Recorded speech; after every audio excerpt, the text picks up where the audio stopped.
Alright guys, I wanted to talk a little bit about the Open Water franchise. So I recently went through and I watched all 3 of the Open Water films. And I remember watching the first one when it came out in theaters back in, I believe it was around 2003, somewhere, 2004. And I remember liking the film. I was thinking it was okay. I thought that the footage was creepy, intense, and like just kind of scary to put you in the situation of being lost at sea, you know?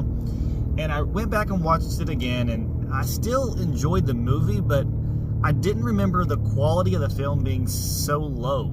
Like it looked like it was shot on the worst low quality camera back then. I still liked it. I still thought that the intensity of being lost at sea was there. It's a little slow though. There's not much action that really happens. There's not much stuff that really happens in the water. They just kind of float in there. They think they see a shark. But it really does have that kind of like seasickness feeling, you know, that kind of like you're lost at sea, being alone feel. So I kind of enjoyed that part of it. I didn't like it as much as what I originally thought I would. The second film, I remember watching when it hit DVD. I think it was a few years later, like 2005 or 6, and I thought it was okay. I thought it was just a good, you know, a decent movie, and rewatched it again, and I absolutely really enjoyed this film. I thought that the movie was really like intense as far as like characters go, because these people are all lost at sea, well, kind of like lost outside their boat, but they have a child on board that you're really, you know, hoping that gets saved. You don't know what's going to happen from that.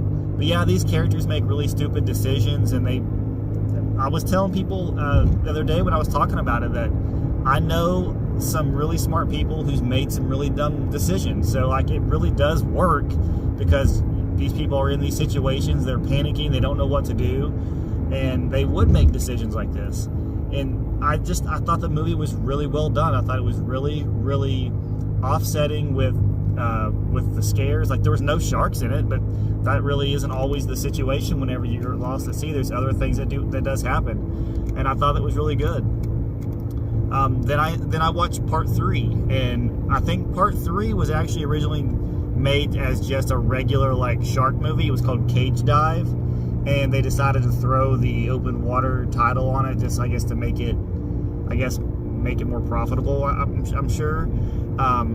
The opening is, I thought it was really well done. They had that scene where the boat crashes by the wave, and this guy gets his face like completely like ripped open. That was really, like, the effects wise was really good. Again, characters do really dumb things, but it didn't bother me because I believe that people would do that.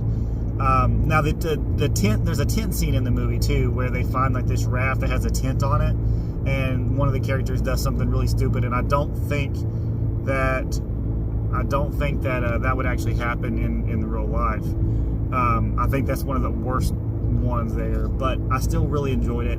I thought the shark sequences was actually really good, because they mixed real shark footage with, I believe they probably had some CG, but I'm not sure how they really did some of the shots, because there were some really close-up shots with them and sharks, and they looked really good. I honestly, I couldn't tell much. Now, I did watch that movie on my phone, so maybe that had something to do with it being on such a small screen, but I really couldn't tell much of a difference in what was real shark footage and if they use any type of CG or anything. But I thought the shark stuff was actually really good.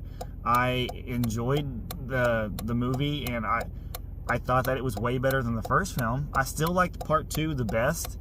I know a lot of people really don't like these films, so they think that the characters are dumb and the plot's really boring and slow.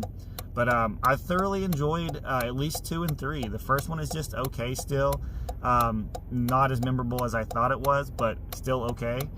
Second one being the best, and third one being pretty decent as well. So I'd recommend these. I would say go out, watch Open Water 1, 2, and 3.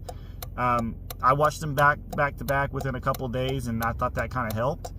Because you're kind of in that world, in that experience. So I would recommend doing that. But thank you guys for listening in on my little thoughts and reviews and stuff for the Open Water franchise. And if any more of them come out, I'm going to do a complete another little review for them. So Thank you guys. Later.